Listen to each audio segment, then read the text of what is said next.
Assalamu alaikum class. Welcome to the next lecture of network security. In today's lecture, we will discuss some more concepts relevant to the number theory. Let's note down the today's agenda. In previous class, we have done some basic number theory concepts in which we have done one algorithm for finding the GCD of large numbers, that is called the Euclidean algorithm. And moreover, we also have studied that how we can find out the multiplicative inverse of very large number by using the extended Euclidean algorithms. So in today's class, our main focus will be the relatively prime numbers and how we can find out the function that is called the totient function of these prime numbers. So let's start with this session. So students, आप लोगों को prime numbers का already ही पता होगा. Prime number एक ऐसा number होता है जो सिर्फ और सिर्फ अपने टेबल पे या फिर वन पे डिवाइड हो रहा हो, यानी उसका डिवाइजर जो है वो वन और अपना ही टेबल हो, उसके अलावा कोई और डिवाइजर ना हो, उसको हम स्ट्रेट अवे प्राइम नंबर्स कह देते हैं. They cannot be written as a product of other numbers. जैसे इस बात का मतलब ये है कि अगर मैं 4 एक नंबर लिखती हूँ तो आपको ये बात पता है कि 4 को हम मल्टीपल लिख सकते हैं 2 into 2 का. लेकिन अगर मेरे पास एक प्राइम नंबर होता है, सपोज 11 है, सो मैं उसको 1 के अलावा किसी और नंबर का मल्टीपल नहीं लिख सकती. सो ये इसमें एक इम्पॉर्टेंट चीज है. इसी तरह 2, 3, 5, 7 आर प्राइम नंबर्स, और हमें ये बात पता है कि 4, 6, 8 ये प्राइम नंबर्स नहीं होते. सो प्राइम नंबर जो है वो हमारे पास जो पब्लिक की क्रिप्टोग्राफी है उसमें काफी इंपॉर्टेंट है, और आप लोग देखेंगे कि जो हम एल्गोरिदम आगे पढ़ने जा रहे हैं उनमें ये कितने जो है वो हमारे लिए हेल्पफुल होंगे. So just for the quick revision, that list of the first 200 prime numbers are here. ये लिखे हुए पूरी लिस्ट. तो ये एक क्विक रिवीजन थी आप लोगों को समझाने के लिए कि प्राइम नंबर्स क्या होते हैं और हम उन्हें किस तरीके से इस्तेमाल कर सकते हैं. अगली चीज जो प्राइम नंबर से रेलेवेंट है वो है प्राइम फैक्टराइजेशन. अगेन ये भी एक बच्चों वाली बात ही है.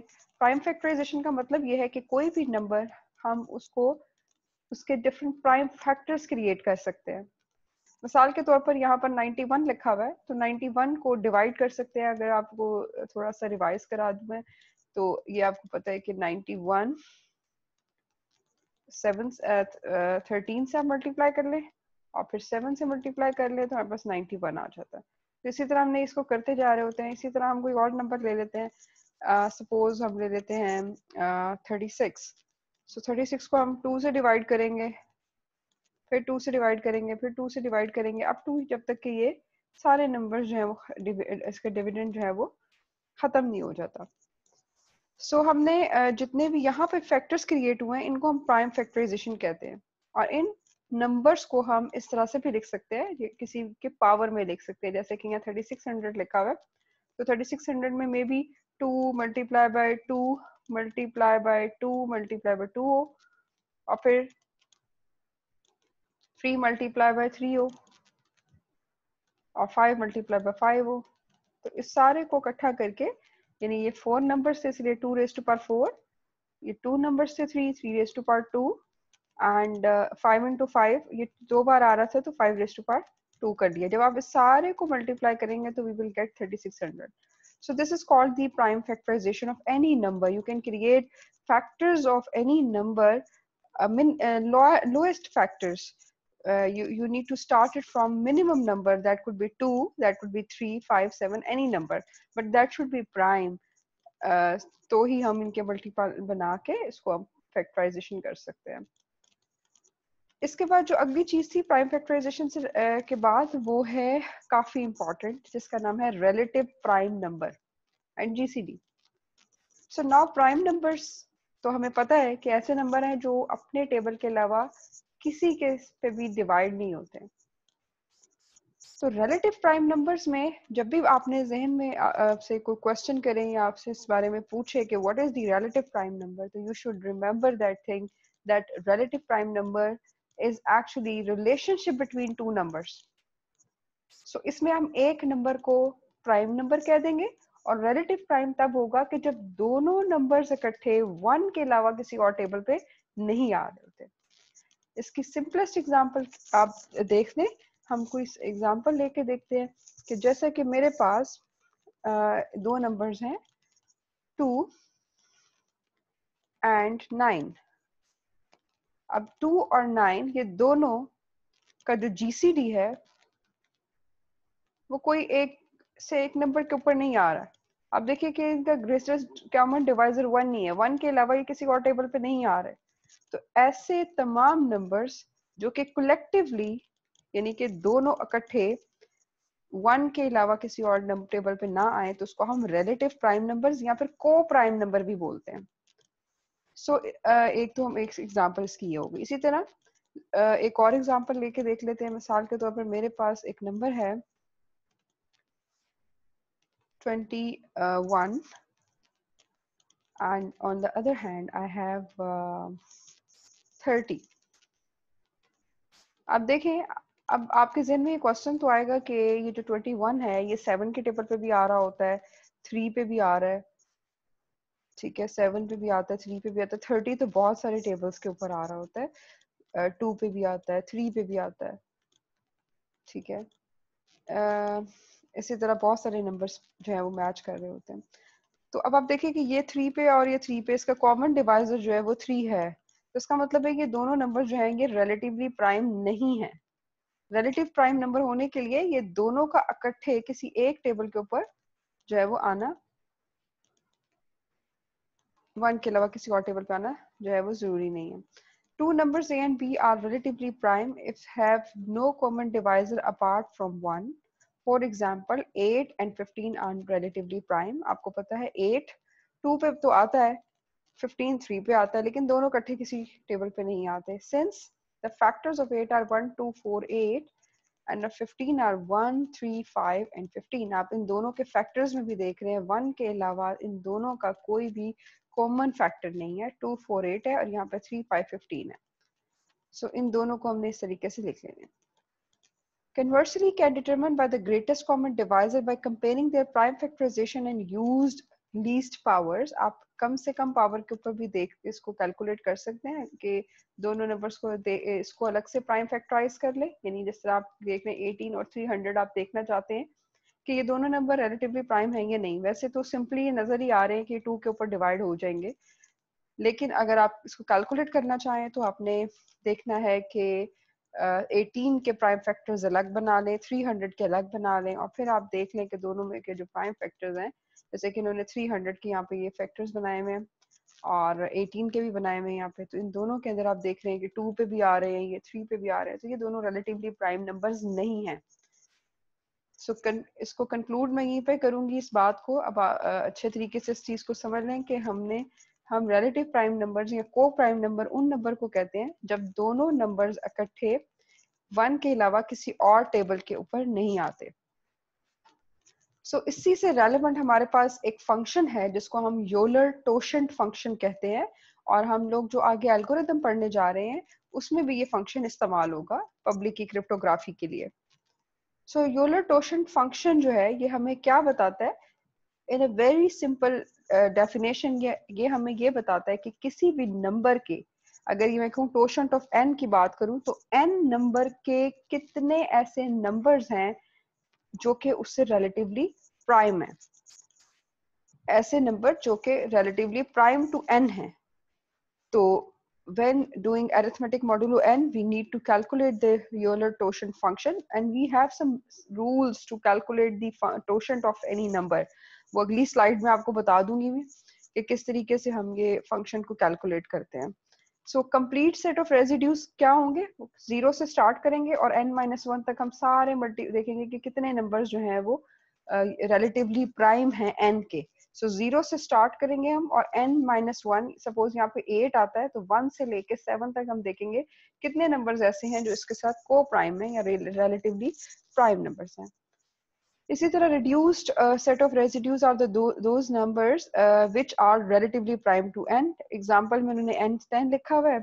कंप्लीट सेट ऑफ रेजिड्यूज क्या होंगे 0 1 2 अप टू 9, और रिड्यूस्ड सेट ऑफ रेजिड्यूज क्या होंगे कि हम देखते जाएंगे कि इनमें से कौन से जो है वो को प्राइम नहीं है। आप देखिए 1 तो आ जाएगा, 2 और 10 are not prime number, are not coprime number, 3 and 10 are.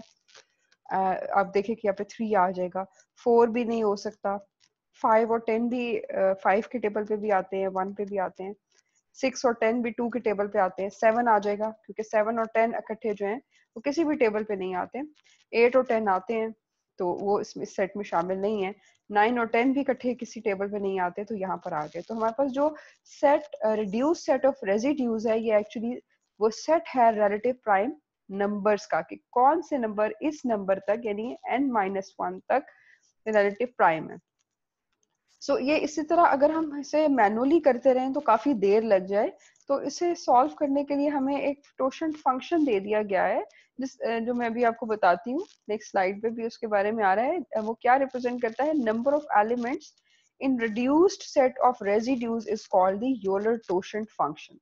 सो हमें जो ये रिड्यूस्ड सेट ऑफ रेजिड्यूज मिलेगा वो इस फंक्शन के जरिए से बहुत आसानी से कैलकुलेट हो जाएगा। So let's start with the rules of finding the totient function. To compute totient of function, need to count number of residues to be executed. In general, we can do the prime factorization as well. So rule number 1 क्या कहता है कि अगर मेरे पास एक number है prime number, कोई सा भी प्राइम नंबर है p, अगर आपको उसका टोशंट फंक्शन फाइंड आउट करना है तो आपने जो भी नंबर यहाँ पर लिखा हुआ है p उसमें से एक नंबर माइनस कर देना है। यानी इसके एग्जांपल में मैं नीचे भी यहाँ पे लिखी हुई है कि अगर 37 इज अ प्राइम नंबर, सो इसका सिंपल जो टोशंट फंक्शन होगा वो होगा 36, यानी p-1 जो भी वैल्यू यहाँ पे लिखी हुई है उसमें एक नंबर माइनस कर देना है। तो इसका मतलब ये है कि 1 से लेकर 36 तक, 1 से लेके 36 तक 36 नंबर ऐसे हैं जो कि रिलेटिवली प्राइम है 37 के, क्योंकि हमें ये बात पता है कि 37 जो है वो एक प्राइम नंबर है और वो अपने और 1 के अलावा किसी और टेबल पे नहीं आता, इसीलिए यहाँ पर 36 आपको लिखा हुआ नजर आ रहा है। एक और सिंपलेस्ट एग्जांपल देख लेते हैं। हमारे पास एक और एग्जांपल है, मेरे पास आ जाता है 11 है, अगर मैंने टोशंट ऑफ 11 फाइंड आउट करना है तो सिंपल, क्योंकि 11 इज अ प्राइम नंबर तो इसका जवाब 10 आ जाएगा। इसी तरह टोशंट ऑफ 17 करना है, again that is a prime number, तो इसमें एक माइनस कर देंगे, सिंपल 16 हमारे पास आ जाएगा। तो हमारा पहला रूल तो हमें सिंपल से समझ आ गया। अब बाजू का ऐसा होगा कि हमारे पास जो नंबर्स होंगे वो जो है वो कुछ मल्टीपल्स होंगे, यानी प्राइम फैक्टराइजेशन अभी मैंने आपको थोड़ी देर पहले ही बताया, तो अगर हम उसकी प्राइम फैक्टराइजेशन बन जाए तो वो कुछ ऐसे नंबर्स होंगे कि वो दो प्राइम नंबर्स को मल्टीप्लाई कर रहे होंगे। जैसे कि एग्जांपल नीचे यहाँ पे लिखी हुई है 21, तो हमें ये बात पता है कि 21 के जो प्राइम फैक्टर्स हैं वो बनते हैं 3 into 7। सो अगर ऐसा कोई हमारे पास आता है कि टोशंट of 3 into 7 actually that is totient of 21, so how we need to calculate it, we will apply the rule number 1 on both of the prime numbers separately, like totient of 3 and totient of 7। So totient of 3 आपको पता है ये prime number है तो 3 में से 1 minus कर देंगे तो 2 आ जाएगा। 7 में से 7 इज अनदर प्राइम नंबर, सो इसमें से 1 माइनस करेंगे तो पास 6 आ जाएगा। तो 6 multiply by 2 is equal to 12। तो इस बात का मतलब क्या है कि 1 से लेके 20 तक 12 ऐसे नंबर्स हैं जो कि को प्राइम हैं 21 के। सो रूल नंबर 2 की भी हमें समझ आ गई। आपने सबसे पहले तो यही करना है कि नंबर्स देखने हैं कि उनकी प्राइम फैक्टर्स बनते हैं। सबसे पहले तो हम ये देखेंगे कि वो प्राइम नंबर है या नहीं। अगर प्राइम नंबर नहीं है तो फिर हम उसके प्राइम फैक्टर्स बना लेंगे। अगर प्राइम फैक्टर्स बना रहे हैं तो हमारे पास यहाँ पर एक सिचुएशन तो ये आ गई कि सीधे से हमें ये पता चल गया कि हमारे पास जो है वो दो या दो दो नंबर्स को प्राइम नंबर्स को मल्टीप्लाई करके हमने कैलकुलेट कर लिया। लेकिन बाजू का ऐसा होता है, जैसे कि मैं पिछली वाली एग्जांपल में ही आपको, पिछली स्लाइड में ही मैंने बताया था कि हमारे पास वो ऐसे भी नंबर्स बन सकते हैं जैसे कि पावर में वैल्यूज आ रही हैं 2 raise to power 1, 3 raise to power 1 और 5 रेज टू पावर 2। इस तरह से हमारे पास मल्टीपल पावर्स भी आ रही हैं। तो हम this is possible in the in in finding the totient function of any number that we have the prime numbers, ये लिखा भी हुआ, if numbers are multiples of prime numbers with power, then this is the formula to solve it.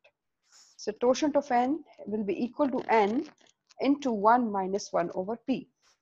Let's consider one example to solve it. That example is here. So इसके example students यहाँ पर लिखी हुई है। Suppose हमारे पास है टोशेंट of 36। तो 36 के जब प्राइम फैक्टर्स बनाए तो हमारे पास बनेगा totient of 2 raise to power 2 into 3 raise to power 2। यानी 36 को आप डिवाइड करके देख लीजिएगा तो 2 टाइम्स जो है वो 2 आ जाएगा और 2 टाइम्स जो है वो हमारे पास 3 आ जाएगा। तो ये इसके प्राइम फैक्टर से हमने ये क्रिएट कर लिया। तो अगर पावर बन रही है तो हमने क्या करना है, हमने n multiply by 1 minus 1 by p कर देना है। ये मैंने भी आपको थोड़ी देर पहले ही फॉर्मूला में बताया है कि 1 माइनस 1 बाय p कर देना है। सो हमारे पास जो इसका n है वो ये है जो यहाँ पे लिखा हुआ है। टोशेंट ऑफ n में 36 1 माइनस 1 ओवर p की जगह पे जो भी इसकी बेस होगी 2 जिस तरह यहाँ पर है तो 2 हमने यहाँ पे लिख दिया। और सिमिलरली 3 के केस में भी हमने ये किया और सारे को जब हम सॉल्व करेंगे तो 12 आ जाएगा। तो इसका मतलब ये है कि 36 के जो टोशेंट है फंक्शंस हैं या को प्राइम नंबर्स हैं वो टोटल जो है वो 12 बनते हैं। सो स्टूडेंट्स हमें ये तीनों रूल्स के बड़े अच्छे तरीके से समझ आ जानी चाहिए कि अगर प्राइम नंबर होगा तो अब प्राइम नंबर है तो हमने एक सिंपल माइनस कर देना है। अगर दो प्राइम नंबर्स का मल्टीपल है तो हमने दोनों के अलग अलग टोशेंट फाइंड कर लेने, यानी totient of p and totient of q, that is p minus 1 into q minus 1 और इस सारे को मल्टीप्लाई कर लेना है। तीसरा रूल ये है कि अगर वो पावर्स आ जाती हैं जो मैंने अभी आपको थोड़ी देर पहले ही बताया, जैसे कि यहाँ पे 36 में हमारे पास प्राइम फैक्टर्स भी हैं लेकिन पावर्स भी बन गई हैं, सो फिर हमने ये वाला फॉर्मूला इस्तेमाल करना है। तो ये हमारा यूलर टोशेंट फंक्शन के तीनों रूल्स हैं जो आप अच्छे तरीके से इसकी एग्जांपल्स जो है वो करके देखें। और एग्जांपल के लिए आप लोगों को एक की बुक ही की मैंने ये स्क्रीनशॉट यहाँ पे ली हुई है। लेट्स चेक इट कि ये क्या कहते हैं कि 37 एंड 35 ये दो नंबर्स के आपने प्राइम फैक्टर्स फाइंड आउट करने हैं। तो 37 तो हमें सिंपल पता है कि ये एक प्राइम नंबर है, तो हमने 37 में से 1 माइनस कर दिया, दैट इज 36। और 35 को फिर उन्होंने सॉल्व किया हुआ है और 35 को सॉल्व करने के लिए आप क्या कर सकते हैं, 7 इंटू 5 और फिर 7 इंटू 5 में हम 6 इंटू 4 दोनों का अलग माइनस कर देंगे तो 24 बन जाएगा। तो 35 जो टोशेंट ऑफ 35 है वो 24 है। और इसको चेक भी कर लेंगे, 1 और 35, 2 और 35 इकट्ठे एक टेबल पे नहीं आते, 3 35 नहीं आते, 4 35 नहीं आते, देखिए 5 और 35 आते हैं, इसीलिए इस सेट के अंदर यानी सेट ऑफ रेजिड्यूज के अंदर 5 नहीं लिखा हुआ। तो इसी तरह ये सारे नंबर्स आप चेक कर लीजिएगा। 35 पे जो है वो ये सारे नंबर्स जो है ये को प्राइम नंबर्स हैं। तो ये दो हमारे पास आ गए। अब आप लोगों ने करना क्या है कि आपकी बुक के अंदर टेबल नंबर 8.2 है जिसमें फर्स्ट 30 नंबर्स के totient of n find out किए हुए हैं। You should try some numbers, जैसे कि अब मैं आप लोगों को कुछ नंबर्स दे रही हूँ जो नोट डाउन करें। स्पेसिफिकली आपने 10 को ट्राई करना है, इसके अलावा आप 16 को ट्राई करें लाजमी, 24 को ट्राई करें एंड 9 को भी ट्राई करें। तो ये जो कुछ ट्रिकी नंबर्स हैं इनको आप लोगों ने जरूर ट्राई करना है। और इन नंबर्स के से यानी तीनों रूल्स आपके सामने, आपने देखना है जो प्राइम नंबर है उसको किस तरह हैंडल करना है, जो प्राइम फैक्टराइजेशन वाला नंबर है उसको कैसे हैंडल करना है, और अगर आपके पास आ जाता है कोई ऐसा नंबर जिसमें पावर्स बन रही हैं तो उसको कैसे हैंडल करना है वो भी आपको मैंने बता दिया। तो इस फंक्शन को हम लोग कहते हैं यूलर्स टोशेंट फंक्शन। सो स्टूडेंट्स आज की क्लास के लिए हमने जो चीजें सीखी हैं वो अच्छे तरीके से आप नोट डाउन कर लें, और नेक्स्ट क्लास के अंदर हम कुछ और एल्गोरिदम्स पढ़ेंगे जो कि नंबर थ्योरी से रेलेवेंट है और आपने इसकी बहुत ज्यादा प्रैक्टिस करनी है अगर आप पब्लिक क्रिप्टोग्राफी को अच्छे तरीके से समझना चाहते हैं। Thank you very much.